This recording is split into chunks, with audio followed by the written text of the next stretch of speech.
రామాయణం కేవలం ఒక ఆదర్శ మానవుడి కథ మాత్రమే అయ్యుంటే యుగాల మీద ఇలా నిలబడేది కాదు. ఆదర్శ ధర్మాలకి నెలవైన మహాత్ములు ఎందరో రాముడికి పూర్వము ఉన్నారు, రాముడి తర్వాత ఉన్నారు. రాముడికి పూర్వం చెప్పబడుతున్న రఘువంశ రాజులందరూ కూడా ఆదర్శమైన ధర్మం కలిగినటువంటి వారే. మరి రాముడు ప్రత్యేకత ఏమిటి?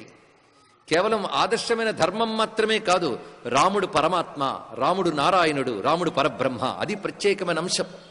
ఆ కారణం చేతనే రామకథ గానం చేసిన వారు తరిస్తున్నారు.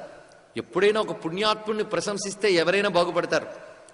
ఎందుకంటే పుణ్యమే భగవత్ స్వరూపం గనక పుణ్యాత్ముణ్ణి కీర్తించితే చాలు బాగుపడతాం. దానికి పుణ్యశ్లోకులు అని అంటారు అటువంటి వారిని. నలచక్రవర్తి అటువంటి వాడు, అదేవిధంగా రఘుమహారాజు అటువంటి వాడు, దిలీప చక్రవర్తి, అజమహారాజు, కకుత్స్థ ప్రభువు, ఇలా రాముని పూర్వీకులందరూ కూడా అటువంటి వారే.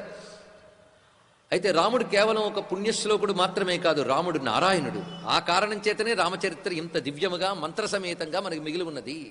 మనుష్యుల చరిత్రలు మంత్రాలు అవుతాయా? నారాయణుడి చరిత్ర. అందుకే ఈ ప్రశ్న జాగ్రత్తగా తెలుసుకోవాల్సింది ఏమిటంటే, ఒక బ్రహ్మ జిజ్ఞాస ఇక్కడ ప్రారంభమవుతున్నది. వేదాంత శాస్త్రంలో ప్రథమంగా మొదలయ్యేది జిజ్ఞాస. జిజ్ఞాస అంటే తెలుసుకోవాలనే తపన. ఆసక్తి వేరు, తపన వేరు. ఆసక్తి అంటే ఇంట్రెస్ట్, తపన కావాలి. తపన బ్రహ్మము గురించి తెలుసుకోవాలి. బ్రహ్మం అంటే ఎవరు? అదొకటి తెలియాలి కదా. బ్రహ్మము అంటే 4 తలకాయలు వాడని కాదు ఇక్కడ అర్థం.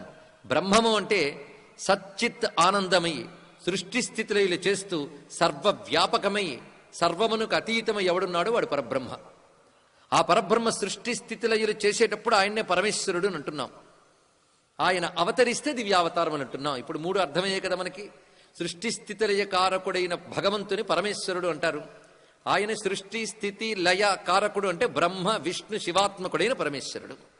ఆ పరమేశ్వరుడు లోకంలో ధర్మం నిలపడానికి తనను తాను వ్యక్తపరుచుకుంటే అది అవతారం. అందుకు అటువంటి పరమేశ్వరుడు ఇప్పుడు